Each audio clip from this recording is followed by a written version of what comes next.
Former Prime Minister Raila Amolo Odinga has promised a tsunami, a political tsunami, in 2022. And there are those analysts who believe there's nothing here. Yeah. Indeed, what these analysts are saying, the Deputy President is proving to be such a formidable opponent. And yet the handshake principles don't seem to respond to the political threat that is the Deputy President. These analysts say that the duo, rather than going back to the grassroots to talk to the people, to sway the people in their direction, are just too relaxed and doing too much talking and very little doing. And therefore, these analysts say, this latest threat of a tsunami, a political tsunami in 2022 from Raila Odinga, means nothing. And these analysts are giving the example of Kiambaa, where they say on the ground, everything is hustler, everything is UDA. And it would seem at the grassroots, Jubilee have been overwhelmed by UDA even before the elections scheduled for tomorrow, 15th July, the year of our Lord, 2021. In today's show, we shall go very deep into trying to figure out what kind of tsunami Raila is talking about. And we will also take a very deep look at the politics of the other side of the political divide, so that ultimately we answer the question, are these analysts who think the handshake principles are too relaxed while things are going south for them? We're even having major defections from Team Keleweke to Team Tangatanga of the Deputy President. We shall take a very deep look and conclude whether or not these analysts have a point. Now let's start with the UDA side of the political divide, and then we'll conclude with me telling you what I believe Raila Odinga's tsunami for 2022 is. And I know it will surprise most of you. Right. There are many people who do not like the Deputy President. That I'm very much aware of. And then there are people like me who strongly believe if the Deputy President becomes President of Kenya, it is going to be very bad for the country. And I still firmly hold on to that view, based on my decades of experience of analyzing politics and following the career of one William Samoei Ruto, because people never change. That is the truth. A wolf cannot wake up one morning and change into a meek sheep. No way. But of course it is very possible for a wolf to pose as a sheep and fool people. Indeed, that is why we have the expression in English, a wolf in sheep's clothing. But having said that, as a political analyst who takes their work very seriously and who many people depend on to understand what is happening in Kenya, I cannot fail to point out the smart things that Team Tangatanga, UDA and the Deputy President are doing politically. I cannot fail to analyze their successes over Team Keleweke. No way. Even when people leave comments on this channel, like the one I saw recently, which said the following: I can see Sugoi money has reached this channel. We are watching. I laughed because that is funny. But I guess people are entitled to their own views, even when those views are based on zero facts. Many times on this channel, some people leave views that are ignorant, to say the least, not based on the reality, the political reality we're discussing. But there's no way I'm going to lose any sleep over people accusing me of being paid. I am not that kind of analyst. I have never been that kind of analyst. And I will never, ever be that kind of analyst. Period. Anyway, the political achievements of the Deputy President in the country can no longer be ignored. Yes, he started his campaigns very early, but the truth of the matter is that he is proving to be a formidable opponent. It is becoming clearer by the day that he will be the person to beat in 2022. And it is all because he has consistently done some very hard work at the grassroots.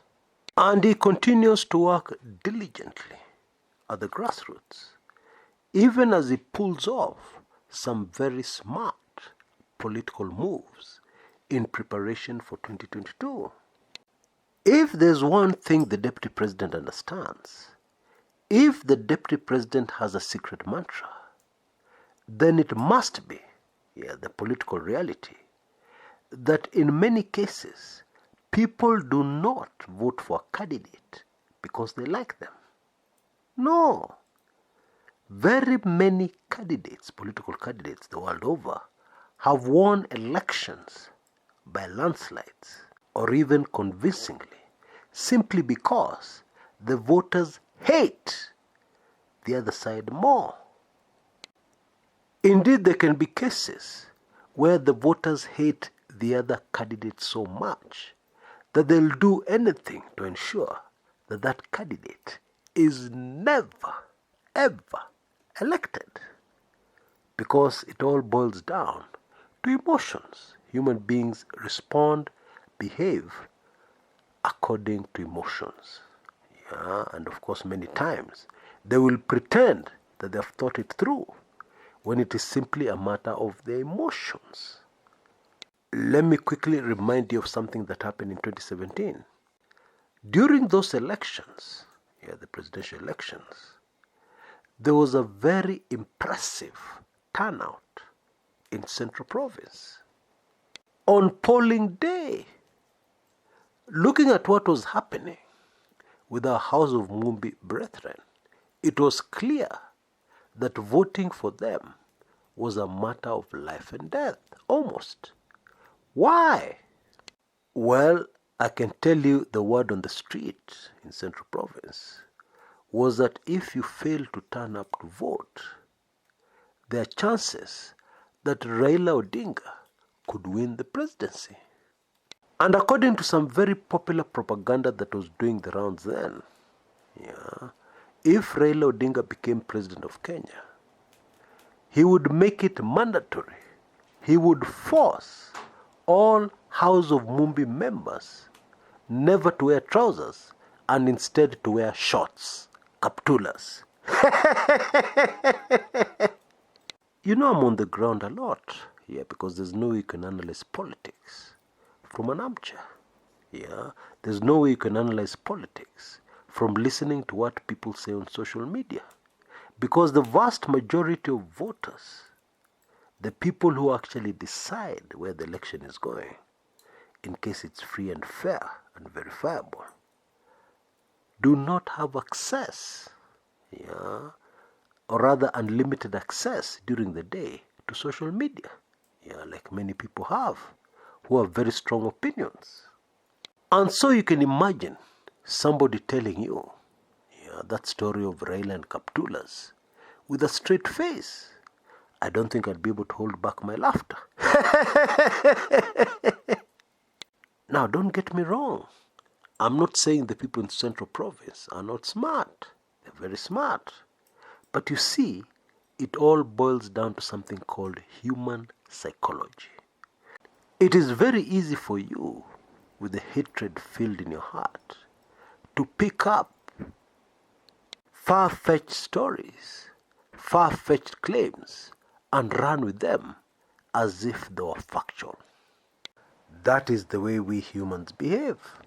Anyway, my point is, in case you haven't noticed, the Deputy President's political campaign has been focused very sharply on making people hate the other side, rather than telling us what he's going to do with more detail. He has focused on telling us how the other side must be hated. Ni wadosi.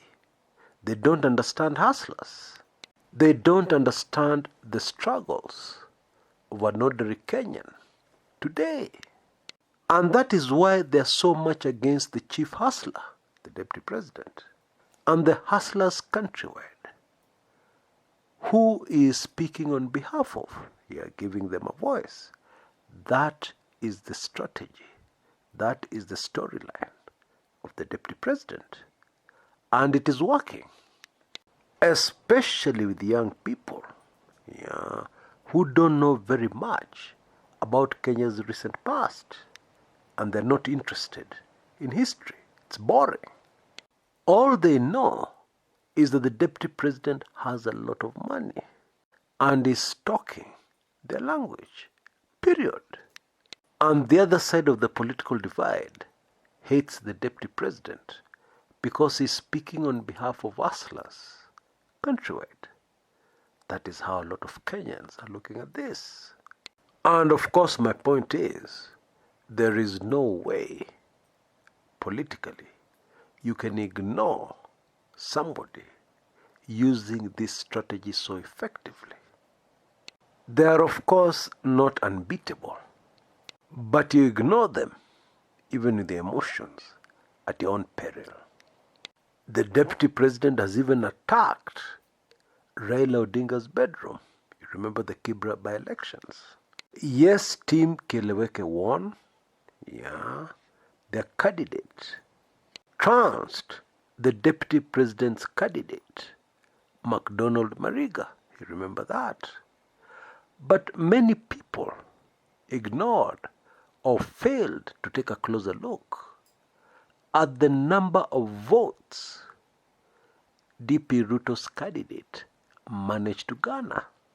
Those votes clearly tell me that had ODM not woken up to what was happening on the ground, what the Deputy President was doing at the grassroots, that is an election they would have lost very easily.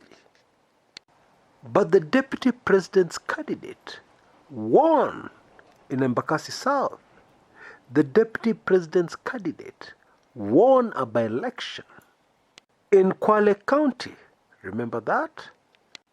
Now, how do you analyze politics truthfully? By completely ignoring those facts I've just mentioned. How? You can't. You just can't. Folks, we have a very interesting political situation, that could end up being the reality of the 2022 presidential elections. And it is this. One side of the political divide, Team Keleweke and the handshake principles, are relying on forming alliances with influential politicians to win the elections. The other side of the political divide, Team Tangatanga and the Deputy President, are relying on getting their support from the grassroots rather than from influential kingpins to win the elections, which fascinatingly has never been done before in Kenyan politics and would seem on paper to be very hard work that is risky, that could fail to work. However, the reality is that it has already worked for the Deputy President in several instances. Perhaps the best example to give is Msambweni, the constituency in Kwale that the DP won. You will remember all the influential coast politicians were there campaigning for the ODM candidate. It is true that the Deputy President's team was also there. But just ask yourself a simple question. What influence does Boni Halwale have at the coast? Or Ndindi Nyoro? Zero. Or very little in comparison to people like Ali Hassan Joho, the Mombasa governor. So the Deputy President would not have won that one because Halwale and company were the coast. No. It must have been because of something else. And I put it to you, it was because of the work they did at the grassroots. Now let's look at the other side of the political divide. The truth is, Raila Odinga has not even started his campaigns. And something happens, usually, when Raila Odinga starts his campaigns. That is a fact. How many times have we seen Raila land in a place that is hostile? Yeah, the grassroots are hostile. And then virtually overnight, the feeling towards Raila changes. And ultimately, the votes go to Raila. Yeah, despite somebody else's initial, very hard work at the grassroots. All that is cancelled virtually overnight by the enigma, Raila Odinga. Those who are following politics in 2013 will bear me witness. As we went into those elections, there was a lot of murmuring against Raila Odinga. But when elections came, the people who were saying that they are not going to vote for Raila Odinga ended up voting for him. But this very strange behavior of Kenyan voters, don't ask me what happens. Because I also get puzzled, I'm not sure what it is, was even more apparent, more dramatic in 2007. I vividly remember my political analyst, who was very experienced in Kenyan politics, because even as a cop, he was posted to many different parts of the country. He understood Kenya like the back of his hand. I vividly remember my political analyst telling me that the culture in many parts of the country will not allow people to vote for Raila Odinga in the 2007 presidential elections. He said the Kalenjin community are very serious about something called circumcision. The Giriama and many communities at the coast, the same. And he went into great detail about these communities and the way they believe so much in circumcision. In sharp contrast to the Luo community, who have a very different way of looking at things when it comes to this particular culture. I believe it has something to do with teeth being knocked out, which is a lot more painful. His conclusion, Mwai Kibaki was going to win those elections at 6 in the morning. But look at what happened. The Kalenjin community, communities at the coast, all overwhelmingly voted for Raila Odinga. Raila Odinga voters will not like this, what I'm about to say, but it is the truth. Despite the culture issue, and if you're on the ground during those campaigns, you'd have heard people talking exactly the way my late political lecturer was talking. Yeah. Despite all that, people in Kenya at the time, Kenyans, hated Mwai Kibaki more. And so, many ignored culture and cast a vote against Mwai Kibaki, which of course went to Raila Odinga. The truth is, Raila Odinga's victory in those elections was a landslide. And that is why there was trouble when Mwai Kibaki's team desperately tried to cook figures to cancel a landslide. It's not easy.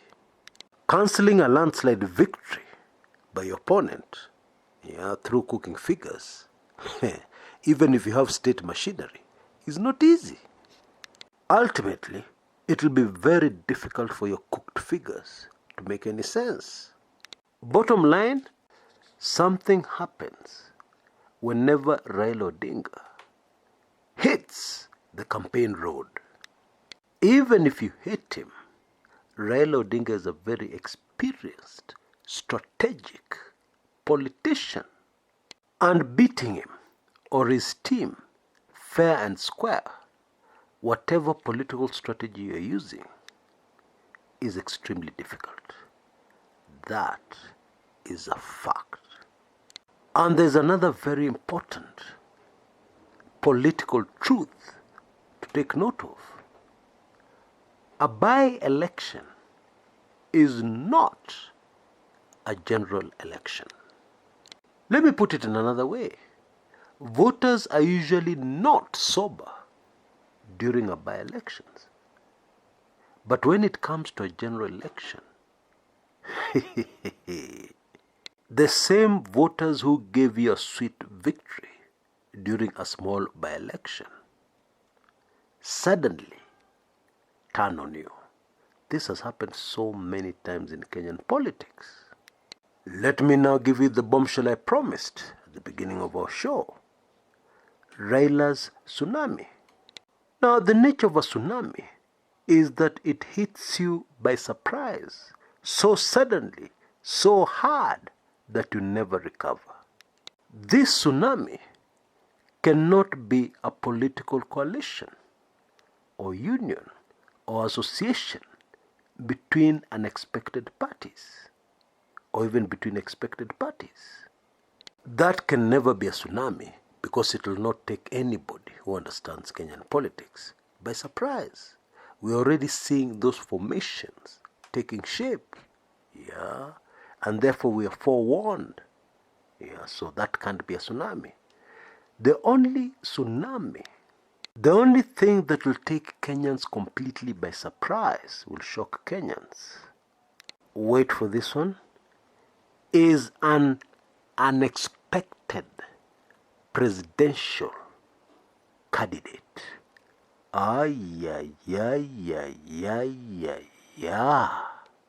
Look at it this way.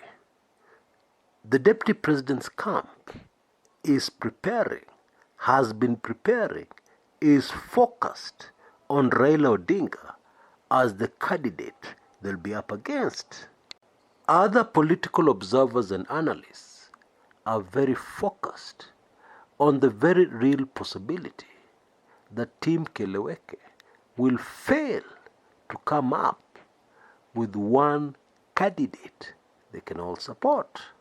Musalia has sworn, Musalia Mudavadi, to be on the ballot for president, and so has Kalonzo Musyoka. Machakos Governor Alfred Mutua is already pouring massive funds into a presidential campaign. He's running. The list is long. My theory is, in all this chaos, Raila will get up one day and say, so and so tosha.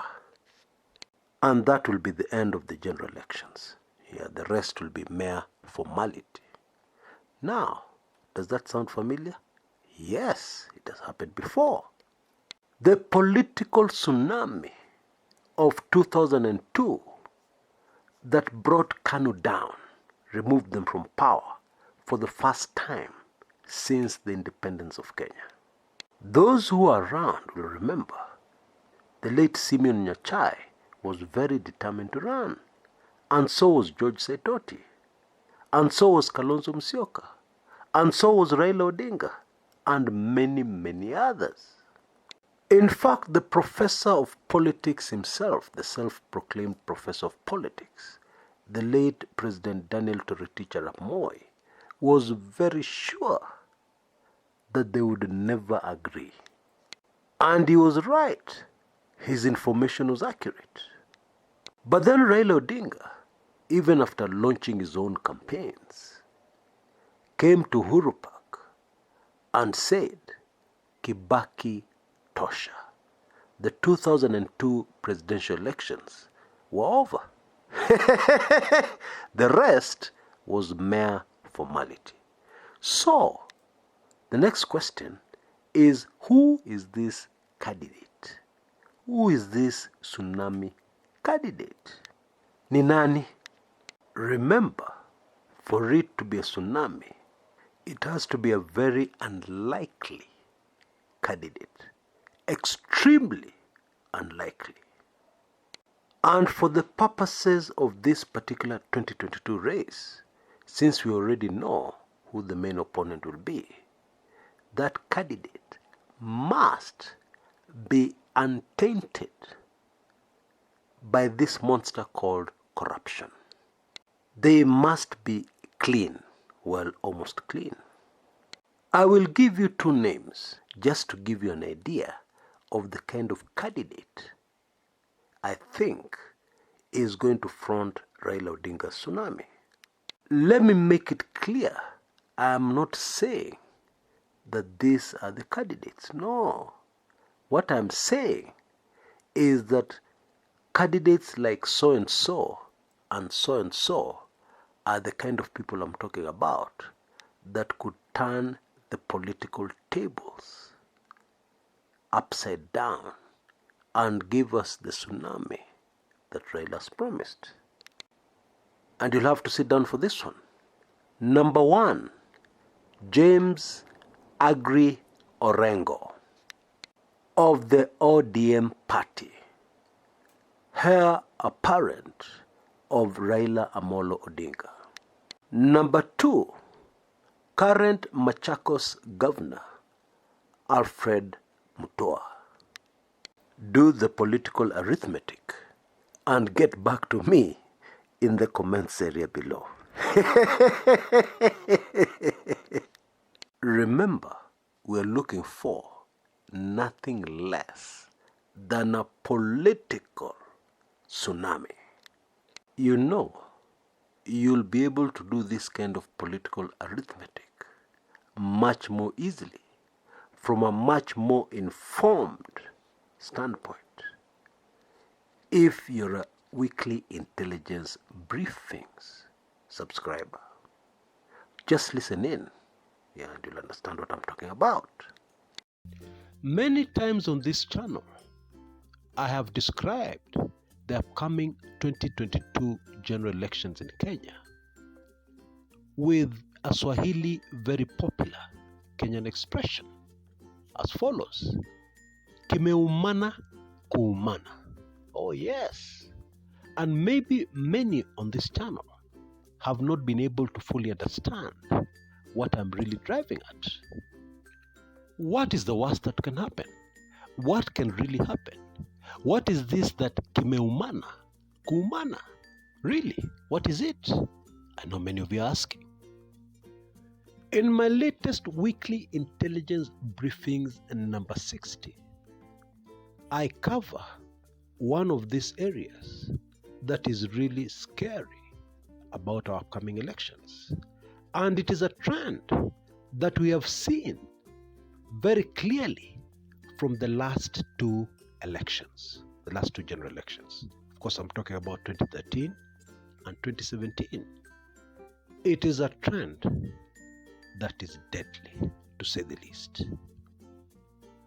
Before the 2013 general elections, we had the death from a helicopter crash of the late Professor George Saitoti, who, by the way, had already announced that he was vying for the presidency of the Republic of Kenya. But was it really an ordinary helicopter crash? There is a lot of information in the public domain that suggests it was not. And I covered this in great detail in Weekly Intelligence Briefings, number 60.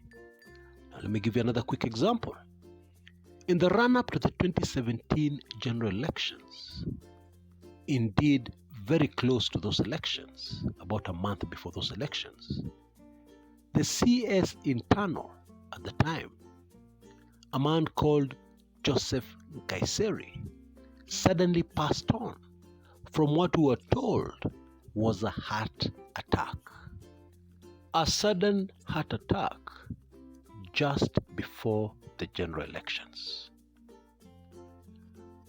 And then we had the still unsolved mystery of the gruesome murder of IEBC computer guru, the late Kshs. In my view, the stakes were very high in 2013. They were higher in the 2017 elections, and they're highest, a lot higher, in the 2022 upcoming general elections. Now, there are details which unfortunately I cannot share on this public channel that are included in my WAB number 60 that will just blow your mind. No kidding, no exaggerating. And on this channel, it is our tradition to analyze our politics in our beloved country a lot more deeply than many others do. I'm not saying we're the best. I'm not bragging. But we make an effort to analyze politics very deeply. And therefore, the analysis of this highly sensitive area must be done. Otherwise, we will be cheating our subscribers and indeed our fans and followers if we somehow leave it out conveniently from our deep analysis, because it is all part of the upcoming Kimeumana Kuumana 2022 general elections. Now, times are hard. Yeah, there's no doubt about that.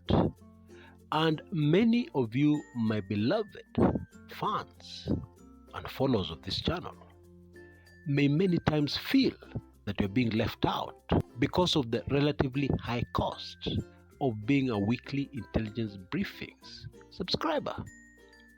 But I have great news for you today.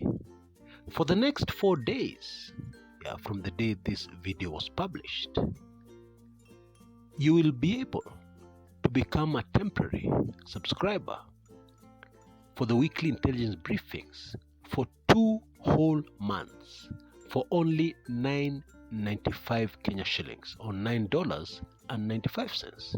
This has been the special offer for a monthly subscription, but now you can get 2 months.